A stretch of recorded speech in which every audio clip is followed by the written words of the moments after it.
하나님의 말씀은 베드로전서 5장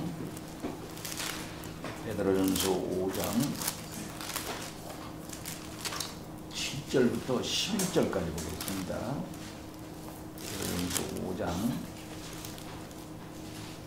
7절부터 11절까지. 너희 염려를 다 주께 맡기라. 이는 그가 너를 돌보심이라. 근신하라, 깨어라. 너희 대적 마귀가 우는 사자같이 두루 다니며 삼킬 철을 찾나니 너희는 믿음을 굳게 하게 하여 그를 대적하라. 이는 세상에 있는 너희 형제들도 동일한 고난을 당하는 줄을 알미라. 모든 은혜의 하나님 곧 그리스도 안에서 너희를 부르사 자기의 영원한 영광에 들어가게 하신 이가 잠깐 고난을 당한 너희를 친히 온전하게 하시며 굳건하게 하시며 강하게 하시며 터를 견고하게 하시리라. 권능이 세세 무궁토록 그에게 있을지어다. 아멘. 아멘. 오늘날이나 예전이나 주의 교회가 당면하고 있는 문제는 언제나 같은 문제다, 이렇게 저는 생각합니다. 그것은 교리 문제입니다. 예수가 주다. 예수는 그리스도다. 그리스도는 우리를 위해서 죽으셨고 부활하셨고 하늘에 올라가셨고 또 그리고 마지막 날 이 땅에 내려오셔서 심판을 하실 것이다. 이 세상은 이렇게 심판주의 심판의 대상이다. 그러니 예수를 믿어라. 그를 믿음으로 말미암아 구원을 받을 수가 있노라 라고 하는 이 가장 기본적인 예수 그리스도의 교리에 대하여 세상 사람들은 오해하고 있고 믿기를 거절하고 있는 것입니다. 세상에 주는 예수가 아니라는 거죠. 뿐만 아니라 주의 교회에 대해서 핍박을 가합니다. 왜 그러냐면 그런 교리를 인정할 수가 없기 때문에 주의 믿는 사람들이 한 곳에 모여서 열심히 찬양하고 기도하고 서로 봉사하고 또 세상을 향해서 전파하고 하는 그 꼴을 못 보는 것이죠. 이 두 가지 모습, 교리에 대해서 반대하고 교회가 바로 서서 이 세상 가운데 양양하게 나가는 것을 방해하는 그러한 모습들을 우리가 보는데, 바로 이런 것은 예수님이 이 땅에 오시고 난 다음에 하늘에 올라가시고 난 다음에 늘 있었던 현상입니다. 뿐만 아니라 에덴 동산 그 이후에, 타락 이후에 죄악된 인간과 세계가 하나님의 백성에게 가했던 그런 모든 핍박이라고 하는 사실을 우리는 기억할 수 있는 것입니다. 이런 상황에 베드로는 어떻게 해야 될 것이냐 하는 사실을 베드로전서를 통해서 우리들에게 잘 가르쳐 주는 것입니다. 따라서 이 말씀은 21세기를 사는 우리가 오늘날에도 교리적으로, 사상적으로, 문화적으로 핍박과 어려움을 당하고 있는 이 현실 속에서 하나의 귀한 말씀이라 아니할 수가 없는 것입니다. 과연 고난이 있을 것이다. 복음과 함께 고난을 받으라. 고난은 필연적이다. 그 고난은 잠깐 있다가 없어진다. 그 고난은 방법적 고난이다. 천국에 갈 때까지 많은 고난을 받고 우리는 더 정결한 모습으로 서나가야 할 것이다. 하나님께서는 그 고난을 통해서 너희들을 더 건실하고 아름다운 모습으로 바꿔나가야 될 것이다 라고 말하면서 고난이 복음을 위해서나 그리스도의 영광을 드러내는 일을 위해서나 필연적인 것이다 라고 이제 베드로는 얘기했던 것이죠. 그러면 그 고난을 우리가 어떻게 대할 것인가 하는 문제가 있게 되는 것이고, 그 고난 속에서 지혜롭게 어떻게 주의 교회를 이루어 나갈 것인가 하는 문제가 남게 되는 것입니다. 그렇기 때문에 베드로는 먼저 교회를 생동감 있게 바른 질서를 이루어라 라고 이렇게 말하고 있는 것입니다. 따라서 고난이 무엇이고 고난에 어떻게 대처할 것인가를 얘기하면서 중간중간에 문제는 세상의 고난은 있는 것이고 문제는 너희들이 어떤 교회를 이루어 나갈 것인가 하는 것이 요체다 이렇게 말하고 있는 것입니다. 세상은 옛날이나 지금이나 교회를 핍박합니다. 그러면 교회는 그 핍박하는 대로 이리 휘둘리고 저리 휘둘리고 오해하는 대로 방해하는 대로 계속 그것의 공격에 우리가 허물어지면서 나가야 할 것입니까? 그렇지 않는 것이죠. 교회는 내면을 든든히 해야 하는 것입니다. 그렇기 때문에 서로 정신을 차리고 서로 사랑을 하고 서로 대접하고 봉사하고 모든 일을 해더라도 하나님이 주시는 힘으로 하는 것 같이 그렇게 능력 있게 겸손하게 감당을 해야 할 것이고 뿐만 아니라 교회 안에 있는 질서에 대해서는 순종하며 나가야 할 것이다 라고 말하고 있는 것입니다. 그리고 그 장로들 이외의 교인들을 젊은이들이다 이렇게 말하면서 교회에 있는 장로 이외의 다른 모든 교인들이 그러면 어떻게 할 것이냐. 먼저 장로들에게 순종하라 이렇게 얘기를 하고 겸손으로 허리를 동이면서 각자 맡은 바 일을 잘 감당하는 가운데 교만하지 말 것을 얘기하고 있는 것을 볼 수 있습니다. 따라서 겸손과 교만을 반대로 얘기하고 있는 것을 볼 수가 있죠. 겸손하지 않으면 교만한 것입니다. 교만한 자는 겸손할 수가 없습니다. 따라서 교만한 자는 항상 이제 스스로를 옳다고 생각하고 스스로의 그 힘을 이제 드러내기를 원하는 것입니다. 그렇기 때문에 겸손한 자를 이제 업신여기게 되고 교회 안에 있는 정당한 권위에 대해서 항상 반항적으로 나오게 되는 것이죠. 그래서 교만한 자가 교회의 정당한 질서를 어지럽히면서 교회를 문제를 야기하고 있는 것을 우리는 옛날이나 지금이나 많이 보는 것입니다. 그래서 정당한 장로들의 합당한 치리에 대하여는 순종해야 할 것이고 젊은이들은 겸손히 허리를 동이고 그렇게 해야 될 것이다. 하나님께서 교만한 자를 대적을 한다 이 말씀이죠. 그리고 겸손한 자에게는 은혜를 베푼다 이렇게 말씀을 하고 있는 것을 볼 수 있습니다. 그러면서 이제 그 계속적으로 교훈을 준 말씀이 있는데 그 말씀은 어떤 것입니까? 염려를 주께 맡기라, 근신하라, 깨어라 이렇게 말씀을 하고 있는 것을 볼 수 있습니다. 그러니까 이 말씀은 젊은이들아 라고 얘기하고 있는 교회의 모든 교인들에게 말하고 있는 것입니다. 나는 어리니까 여기 들어가지 않아. 나는 늙었으니까 여기 들어가지가 않아. 이렇게 말하고 있는 것이 아닌 거예요. 곧 장로들에게 권했잖아요. 그 다음에는 젊은이들에게 권했잖아요. 그러니까 이 젊은이라고 하는 이 말씀 속에는 모든 교인들이라는 의미가 거기 숨어져 있다. 이렇게 말할 수가 있겠습니다. 너희 염려를 다 주께 맡기라. 이렇게 말씀을 하셨어요. 여기 주께 맡기라 할 때 그 원어상의 의미는 뭐냐면은 던져버리라는 뜻입니다. 던져버려라. 던져버려라. 던져버려라. 곧 주께 던져버려라 이런 뜻입니다. 염려를 주님께 맡기는 거죠. 그러니까 주께 던져버려라 하니까 어감이 좀 이상하니까 주께 맡기라 이렇게 번역을 한 거라 이게 생각이 듭니다. 자, 염려를 주께 맡김으로써 주님은 우리를 돌보게 되는 것이죠.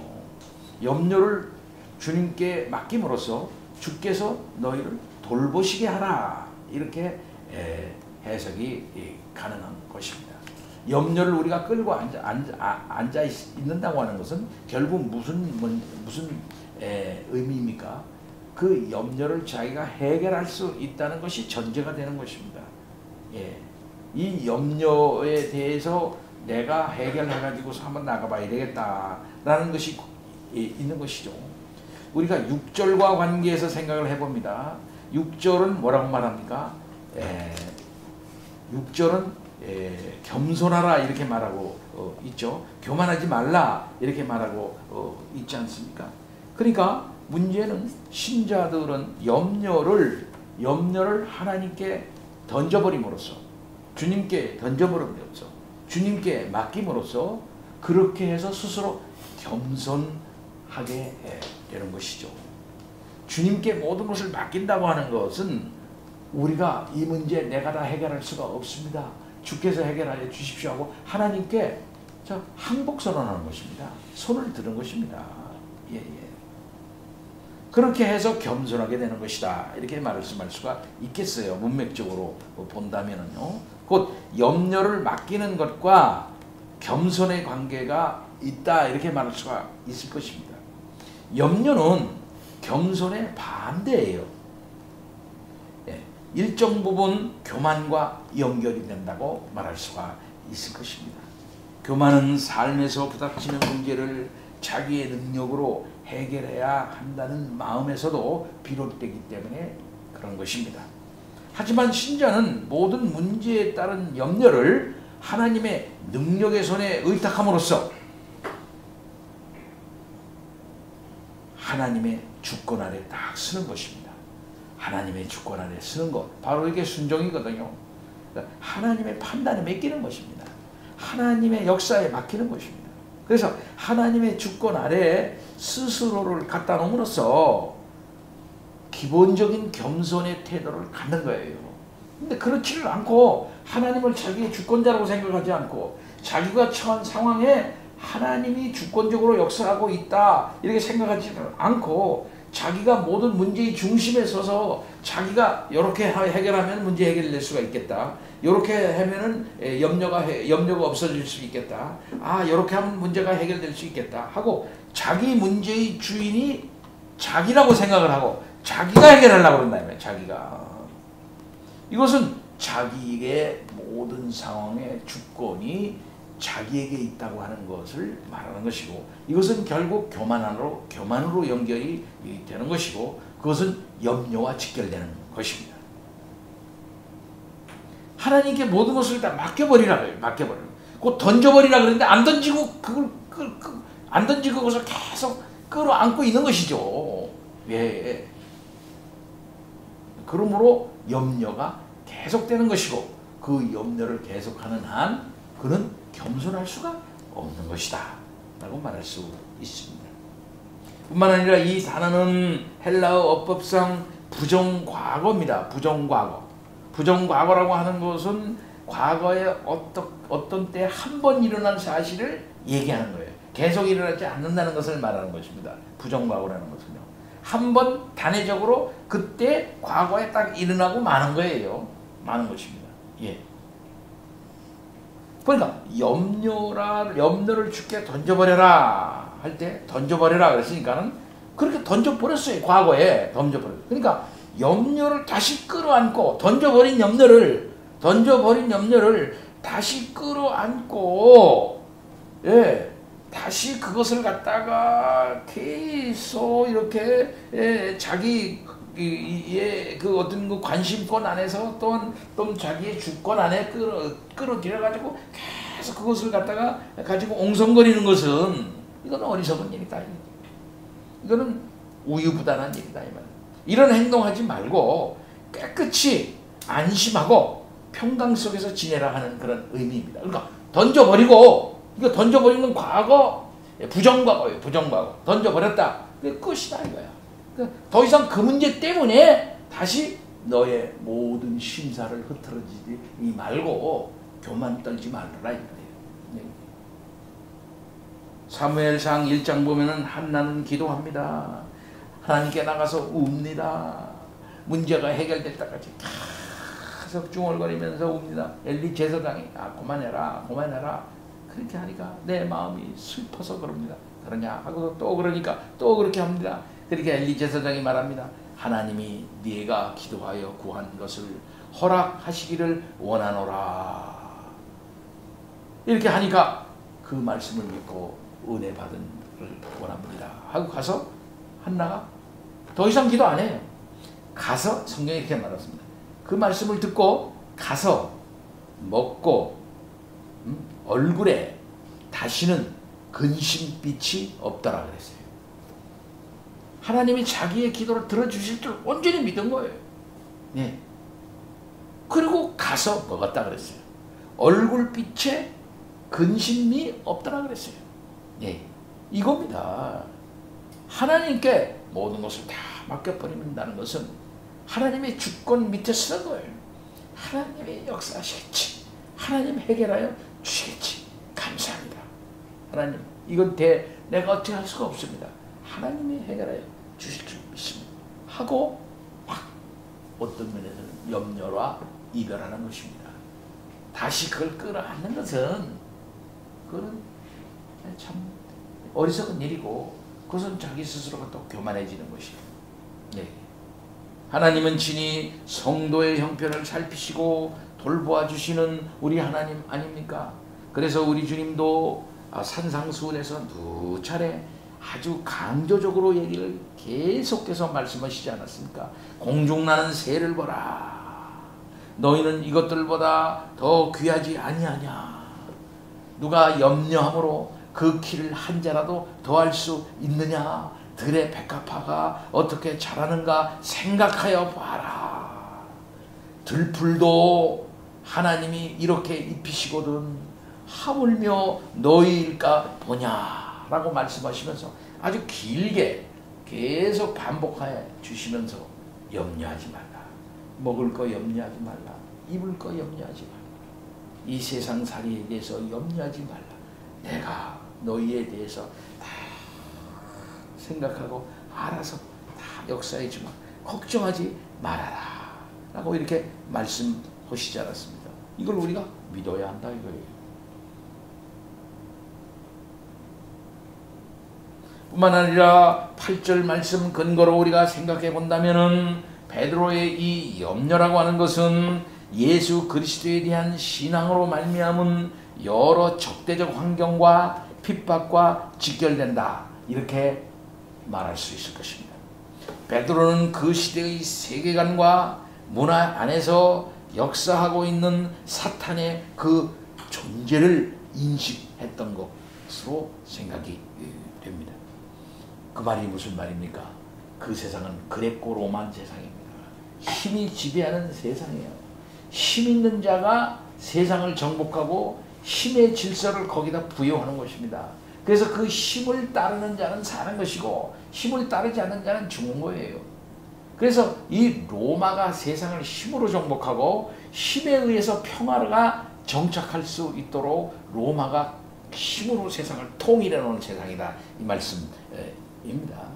그렇기 때문에 그 힘을 숭상하는 거죠.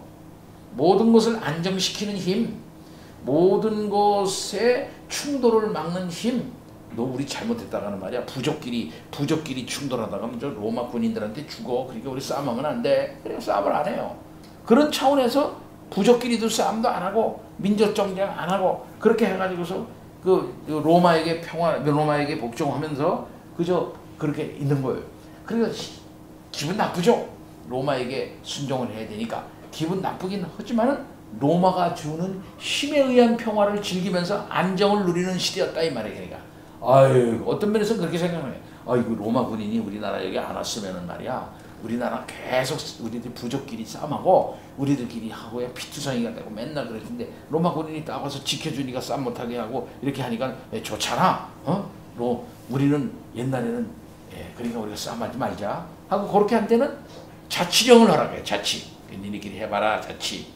그러나 유대나라처럼 계속 거기에 순종하지 않고 계속 로마에 항거하는 나라는 총독을 직접 황제가 파송을 해가지고 직접 통치를 해. 이 총독이 왔다는 것은 황제가 직접 통치한다는 의미예요.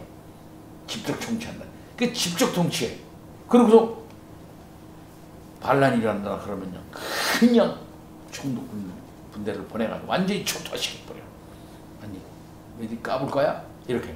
그러니까 로마의 모두는 힘에 의해서 다스리는데 이렇게 복종을 하고서 다 모래를 숙이고 다 자치를 하라고 하고 그렇지 않은데 고개를 자꾸 드는 데는 로마의 총독을 보내가지고서 로마의 총독은 아주 황제의 직통이거든요. 그렇게 이게 통치를 한다 이 말이에요. 그런 사이에 이 성경적 세계관과 그 세속적 문화 속에 사탄의 그 역사와 그 모든 것이 괴계로 존재하고 있다고 하는 사실을 베드로는 인식했던 것으로 보아진다 이 말씀입니다. 이런 속에 그리스도인 공동체가 존재하는 거예요. 예. 그러니까 그리스도인 공동체로 존재하게 될 때에 세계관적 충돌이 생겨. 예. 거기에 이제 문제가 발생하는 것이죠. 예. 그러니까 이럴 때에 생기는 모든 염려를 주께 맡김과 동시에 어떻게 행할 것인가 하는 것을 스스로 근신을 해서 깨어 있어야 된다. 이렇게 말하는 것이. 네. 이 근신하라는 말은 술 취하지 말고 맑은 정신으로 살아갈 것을 의미하는 말입니다. 근신한다는 말. 술 취하지 않는다는 것은 뭐냐면은 그 시대 정신에 취하는 것을 말하는 거예요. 술 취하지 말라, 성령 충만을 받아라 이렇게 말하는 거죠. 그러면 술 취하는 거하고 성령 충만은 반대를 말하는 거죠. 그러면 술 취한다고 하는 말은 술 많이 먹지 말라 이 말을 문자적으로도 그렇게 할 수가 있겠습니다만 그 말만은 아니에요. 여기서 술 취하지 말라는 말은 뭐냐면 성령에 취하지 않는 걸 술 취하는 거라고 말하는 거예요. 문맥상. 에베소서 문맥상. 그럼 성령에 취하지 않으면 술 취하는데 술 취하면 어떤 생기가 되냐면은 때를 몰라. 때를 구별을 못해. 때를 구별을 못해가지고 이렇게 해야 될지 저렇게 해야 될지 시대 감각이 없어져 버려요. 자기가 어떻게 행할지를 몰라버려요. 어디로 갈지 몰라버려요. 예. 이게 술 취한 거예요. 곧 주체적으로 행동하지 아니하는 상태가 술 취한 상태예요. 그럼 주체적으로 행한다는 게 뭡니까? 자기가 자기의 주인이 돼서 행하는 게 주체적인 판단을 하는 거죠. 우리는 우리 주님의 판단과 우리 주님의 다스림, 특히 성령의 역사에 따라서 예민하게 반응하면서 우리가 말씀 따라 사는 사람 아닙니까? 이렇게 사는 게 성령 충만한 삶 아니에요? 주체적으로 사는 게 이거예요. 그리스도인의 주체를 드러내면서 살아가라 하는 게 이겁니다. 근데 그렇게 살지 않는 것이 술 취하는 것이고 곧 그것은 뭐냐면 세상에 취하는 것이에요. 그 세상에 취하는 것은 세상의 모든 문화에 자기를 내던져놓고 세상의 문화가 술 취하는 사람이 뭡니까? 술에 취하면 어디로 가는지 무엇이 옳은지 그저 어울렁 포도주에 취하면 물결이 취하듯이 잠언에 있는 말씀처럼 울렁하면 울렁하는 대로 그렇게 살아가는 거예요. 이렇게 살지 말라고 그렇게 분명히 말하는 것이죠. 이 근신하라고 하는 말은 다른 말로 말하면 성령 충만 받으라는 말과 똑같아요. 곧 술 취하지 않고 맑은 정신으로 살아가라 하는 것입니다. 바로 이 말은 항상 어느 것과 연결해서 성경이 나오냐면 종말의 때에 어떻게 처신할 것인가 하는 말을 할 때 같이 나오는 말이에요. 근신하라 깨어라 하는 말은 같은 말이에요. 그래서 종말의 때에 그리스도인들이 세상에 취하지 않고 어떻게 하면은 바르게 살아나갈까 할 때 근신해야지, 깨어야지 하는 말로 성경에 항상 나오는 말이다 이 말이에요. 그래서 이 말들은 신약에서 종말론적 문맥에서 나오는 말들이에요.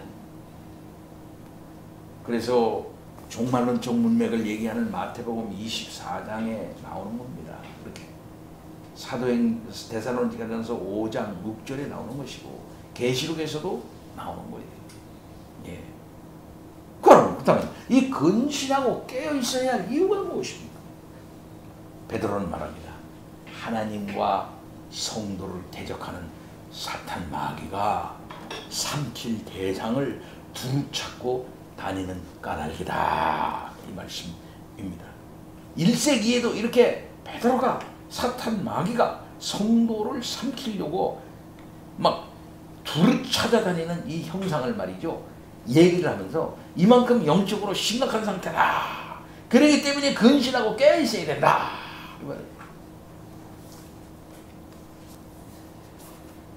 우는 사자같이 두루 다니며 삼킬자를 찾는다 그랬어요. 사자가 왜 울을까요? 제이야, 사자가 왜 울을까? 삼키고 싶어서 우는 거겠죠? 왜 삼키려고 그러는 거야? 보통 셀렌게티에 사는 사자가 왜 이러는 거야? 왜 난리를 치면서 뭐 찾아 돌아다닐까요? 배고파가지고, 그죠? 사자도 배부르면 가만히 자요. 그냥 뭐. 그런데 배고픈 사자를 어떻게 당하겠니? 그치? 배고픈 사자가 새끼 먹여야 되고 자기 식구 다 먹여야 되는데 그걸 당할 수가 없지 않습니까? 그러니까 우는 사자가 말이야 삼킬자를 찾으려고 말이야 눈이 벌게가지고서 막 이게 그 사자가 삼킬자를 찾려면 조용히 아주 이렇게 하면서 조용히 해가지고서 모르게 이렇게 걷더라고. 모르게 하더라고. 근데 저쪽에서 사슴이나 뭐 이런 것들은 오는지도 모르고 하고 있어. 그러면 안 된다는 거지. 근신하고 깨가지고 이 위험 상황이냐 아니냐를 갖다가 딱 판단해가지고서 딱 조심해야 한다는 거죠. 방어적으로 말이죠. 부정적인 차원에서 그렇게 해야 한다는 거죠. 사탄의 주 목적은 삼킬자를 두루 찾으면서 돌아다니고 있습니다. 예. 사탄의 이 주 목표는 말이죠. 신자들이라면 신자들 박해를 가하게 만들어가지고 주 예수 그리스도를 부인하게 하고 종말론적 상급을 박탈하게 할 뿐만 아니라 이걸 배교시켜가지고 멸망하게 하려는 것 아니겠습니까? 맹수 이미지로 말하고 있어요. 이 말은 그 시대의 사회와 문화 속에 사탄의 역사가 존재하고 있음을 충분히 시사하고 있는 것입니다. 주변 사회의 그리스도인들에게 대해서 박해는 결코 개인적 차원에 국한되지 않았어요. 아주 조직적이었고 교회에 대한 이 박해라고 하는 것은 항상 정권적 차원에서 또는 사회 기득권적 차원에서 또는 조직적으로 가해졌다 이 말이죠. 기독교 전체를 대적하는 어떤 행위로서 교회의 와해를 목표로 삼을 뿐만 아니라 그 일을 주도하고 있는 것은 그 속에 사탄이라는 말하고 있다. 그래서 요한계시록에서 보면 바다에서 올라오는 짐승,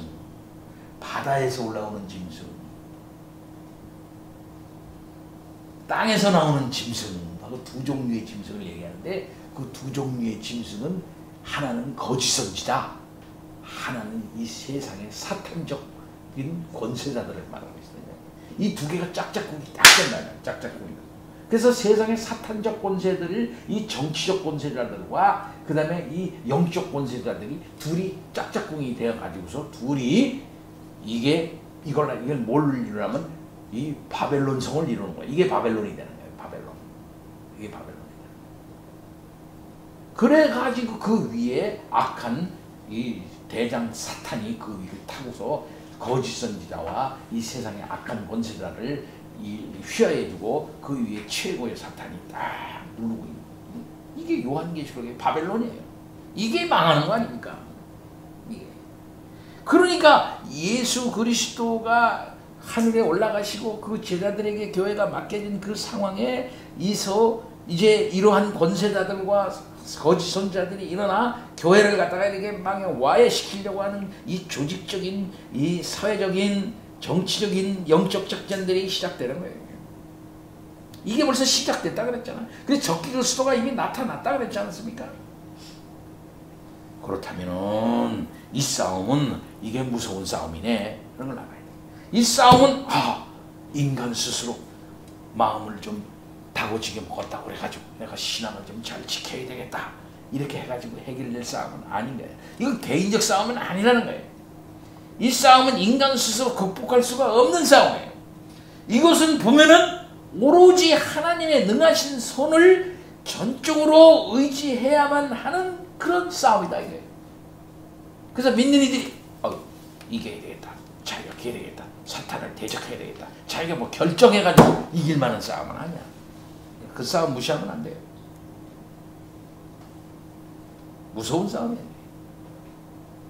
베드로는 4장 17절에서 이미 하나님의 집에서 심판을 시작할 때가 되었다고 말함으로써 당면한 핍박이 과연 진정한 그리스도인이 누구냐? 이 핍박을 통해 가지고 이 핍박이 일종의 하나의 심판과도 같은 것인데 이러한 걸 통해서 종말론적인 심판이 시작이 되는데 이 심판이 하나님의 집에서 시작되었다고 하는 것은 믿는 이들을 정결하게 하는 그런 정화의 그런 심판이 시작됐다는 것을 의미하는 것이고 결국 이것은 뭐냐면 진정한 그리스도인이 누구냐라고 하는 사실을 밝히는 때가 되었고 그렇기 때문에 그 중에 사탄의 괴계에 휘둘려서 있는 자들이 누구냐 하는 것을 밝히는 이러한 심판이 시작됐다고 말한 거거든요. 그렇기 때문에 이 사탄의 괴계를 꿰뚫어 보고 이 영적 시험과 싸움에서 승리하도록 베드로는 권고하고 있는 거예요. 초기 그리스도인들에게는 주변 사회의 모욕과 가진 박해로 그들의 믿음에 대해서 시험을 제공하고 있어요. 따라서 그리스도인들은 잠이 들어서 부지불식간에 아이고 전 이게 깨어있지 않는 그런 상태, 영적으로 각성하지 않는 상태에서 이 대적 여기 풀어놓은 맹수의 먹이가 되는 것을 피해야 되지 않습니까? 그렇기 때문에 깨어 있어야 되고 행실에 있어도 절제가 있어야 된다. 정신을 바짝 차려야 돼. 복음으로 분명히 딱 그냥 무장을 딱 해가지고서는 딱 하나님의 점심갑주를 딱 입고서 당시의 정세, 사회적인 동향, 정신적 상황, 정신학적 상황, 윤리적 상황 이런 걸 갖다가 딱 꿰뚫어 보는 안목을 갖고 있어야 한다 이거예요. 근데 오늘날 어떻습니까? 믿는 일이라는 사람들이 보수적 교회가 그 다음에는 교회의 지도자라는 사람들이 세상을 볼 줄 모르는 거예요. 역사를 읽을 줄 모르는 겁니다. 하나님의 공이라는 차원에서 역사를 볼 줄 모르는 그런 어리석을 범하고 있어요. 민족사와 사회적인 현실, 시각의 현실, 민속사를 보는 안목과 사회적인 현실을 보는 시각의 오류가 너무나 심각한데 이것은 심각한 성경적 세계관의 혼동상태다 이렇게 말할 수가 있습니다. 여기에 사탄의 역사가 없다고 말할 수 있겠냐 이 말이야. 예. 가히 사탄의 괴계와 그들이 만든 블랙홀에 빠져서 어쩌지 못하는 혼미 상태에 빠져있는 그런 모습 아니고 뭐겠느냐 이 말이에요. 그럼 거기에 사탄의 역사가 없다고 말할 수 있겠냐 이 말이에요.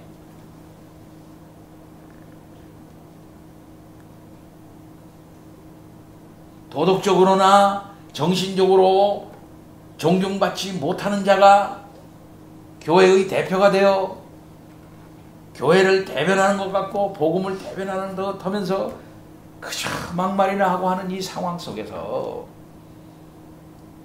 그렇게 될 수밖에 없게끔 되어진 상황 속에서 누가 좋아하겠냐 이게. 사탄의 괴가 그 안에 숨어 있는 거예요.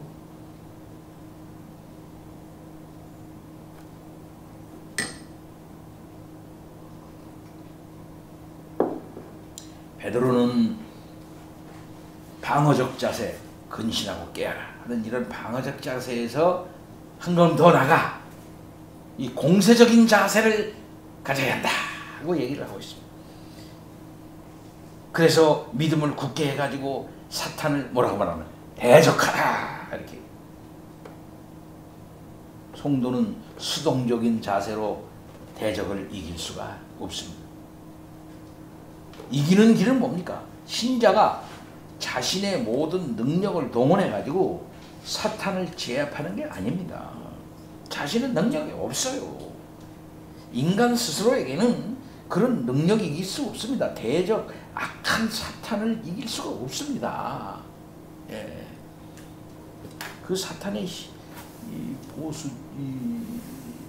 복음주의자들에 대한 사탄에 대한 생각 중에 두 가지가 잘못된 게 있다고 제가 요즘은 잘 아니지만 전에 다 그 사람 책을 읽고서 이 크루츠코라고 하는 이런 관계를 영적인 이 세계에 대한 관계를 조사 연구한 세계적인 루터파 학자가 있어요. 그 사람의 이 자료를 다 인용합니다. 크루츠코라는 사람인데 전 크루츠코 책 거의 다 봤어요. 다 지금도 그 사람 책 이만큼인데 다 재밌기도 하고 또 뭐 무슨 또 연구하는 논문이 있어가지고 그 사람만이 얘기하는 거예요. 복음주의자들이 사탄에 대한 생각에 한 가지, 두 가지를 실수한다. 하나는 뭐냐면 너무 무서워한다 이게요. 너무 무서워한다. 또 한 가지 있으면 너무 우습게 본다 이게요. 너무 우습게 보는 것도 문제다 이게요. 너무 무서워하는 것도 문제다. 이 두 가지 문제를 갖고 있다. 그 사람이 지적을 해요. 그럼 이게 뭐냐 말이야. 여기서 대적하라 그랬잖아. 어떻게 대적을 해? 무서운데 힘도 없는데. 예. 보이지 않는 영적인 세력과 싸움을 한다는 것은 주먹질로 싸움하는 게 아니죠. 주먹질로 싸움, 무기로 싸움하는 게 아니죠. 바울은 말했습니다. 우리의 씨름은 혈과 육을 상대하는 게 아니요 그랬어요. 뭘 상대하는 것이냐? 통치자들과 권세들과 이 어둠의 세상 주관자들과 하늘에 있는 악의 영들을 상대함이라. 에베소서 6장 12절에서 얘기했어요. 그러니까 우리는 안 돼요. 싸움이 우리 힘으로는 안 돼. 네. 이건 주먹질 싸움이 아니에요. 그러니까 오직 믿음으로 우리를 굳게 하고 그리스도를 전적으로 의지할 수밖에 없는 싸움인데, 이 싸움은 이미 그리스도가 승리해 놓은 싸움이거든요. 내가 세상을 이기었노라 이런 거예요. 예. 하늘의 권세자가 떨어지는 걸 내가 봤다고 주님께서 분명히 말씀하셨어요. 예. 그러니까 신자는 이미 이기신 그리스도를 전적으로 의지하고 그의 편에 속하고 그를 전적으로 따르고 순종하고 이렇게 하는 게 이기는 거예요. 그러니까 그리스도는 하나님을 계속적으로 신뢰할 때만 사탄을 대적할 수가 있는 거죠. 하나님께서는 신자들을 한순간도 놓지 않지 않습니까? 돌보시지 않습니까? 마지막 때까지 살피시는 하나님 아닙니까? 한 사람도 사탄에게 뺏기지 않고 다 예수 그리스도 안에서 보호하셔가지고 온전한 구원에 이루도록 하시는 분이 우리 하나님 아버지시다.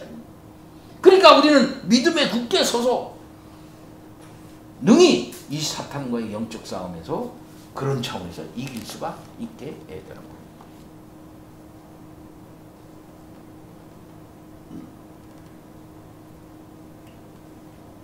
이런 데서 베드로는 말합니다. 니들만 지금 싸움하고 있는 게 아니다. 수신자들이 지금 당면한 어려움과 이 고난이라는 것은 지금 너희들만 임한 게 아니다. 예.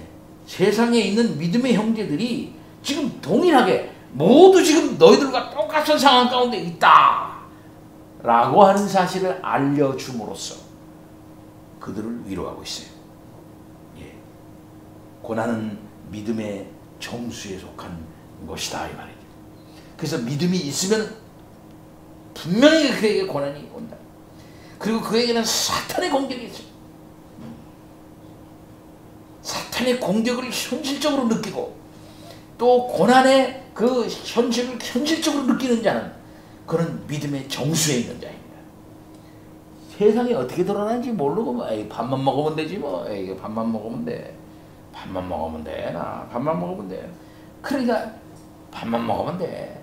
우리나라가 망하든지 나 밥만 먹으면 돼. 뭐 우리나라가 무슨 뭐 고종이 죽은지 죽든지 순종이 죽은지 을사조약이 늑약이 이제 맺어졌는지 뭐 몰라. 난 밥만 먹으면 돼. 난 뭐 밥만 먹으면 돼.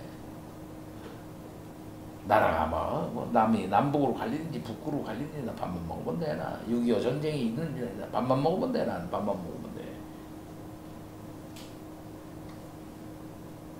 이런 자들이 얼마나 많습니까 이게 지금.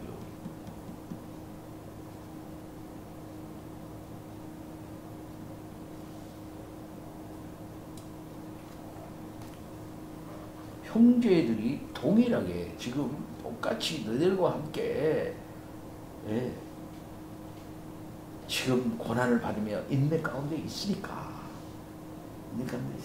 성도들이요, 성도에게 있어의 고난은 당연한 것이고 그것을 받아들이는 것은 오히려 의무이다. 예. 고난은 그렇기 때문에 우연한 게 아니다. 성도가 완성해야 될 몫이고 하나님의 목적에, 하나님이 이루시는 목적에 필연적으로 있어야 할 요소라고 하는 사실을 알고 이 고난에 지혜롭게 믿음을 가지고 대처하라 라고 얘기하고 있는 거예요. 그 다음에 마지막으로, 오늘 시간이 지났지만 마지막으로 베드로는 말합니다. 말씀을 마치면서 믿음의 세계에 있어서 성도들아, 고난만 있는 게 아니다, 고난만 있는 게 아니다 라고 하는 사실을 10절에서 얘기해주고 있어요. 마지막 네. 은혜의 하나님, 모든 은혜의 하나님, 은혜의 하나님이래. 곧 뭐가 은혜의 하나님이냐, 왜 은혜의 하나님이냐, 곧 그리스도 안에서 너희를 부르사 자기의 영원한 영광에 들어가게 하신 이가 잠깐 고난을 당한 너희를 친히 온전하게 하시며 굳건하게 하시며 강하게 하시며 털을 굳건하게 하시리라. 지금 고난을 당할 때 하나님은 너희에게 쓸 것만 주시고 좋은 걸 하나도 안 주시는 하나님이야 라고 생각할지 모르지만 하나님은 은혜의 하나님이다. 이걸 상기해라. 모든 은혜를 너희에게 주기를 기뻐하시는 하나님이다. 특별히 너희를 불렀다. 특별히 너희를 영원한 영광 안에 들어가게 하신다. 고통은 잠깐이다. 하나님은 강하게 너희를 든든하게 세워주실 것이다. 그런 은혜를 준비해가지고 너희 가운데 지금 행사하고 있는 하나님이니까 그걸 믿어라. 그래서 1장 6절에도 베드로는 말했습니다. 너희가 이제 여러가지 시험으로 잠깐 근심하게 되지 않을 수 없으나, 이런 차원에서 베드로는 너희가 여러 고난 가운데서 잠깐 근심할 수 있겠으나 그러나 하나님은 너희를 불러서 영원한 영광에게 들어가게 하신다. 예. 온전하게 하신다. 굳건하게 하신다. 강하게 하신다. 털을 견고하게 하신다. 걱정하지 말아라 라고 위로해주고 있는 거예요. 이런 하나님, 우리 하나님입니다. 여러분의 삶 속에서 우리 한국교회가 많이 어려운 가운데 있습니다. 예, 사탄적 계기가 있어가지고 또 휘말리고 있습니다. 세계관적 충돌 속에서 혼돈에 빠져 있습니다. 어떻게 할지 모르는 상황 가운데 교회에 믿는 이들이 이게 오라 저게 오라 어떻게 되는 거야 뭐 이렇게 하고 있어요. 그러나 그 중에 하나님이 택한 백성, 불러내신 백성, 분명하게 하나님의 영원한 영광에 들어가게 하시고 고통과 그 가운데 든든하게 세워주시고, 예, 이걸 얘기하고 베드로는 찬양으로 마무리합니다. 주 되신 그리스도와 왕 되신 하나님을 선포하는 거예요. 세상의 끝을 믿음으로 바라보고 찬양하고 있는 베드로인 것입니다. 권능이 세계 무궁토로, 세세 무궁토로 그에게 있을지어다.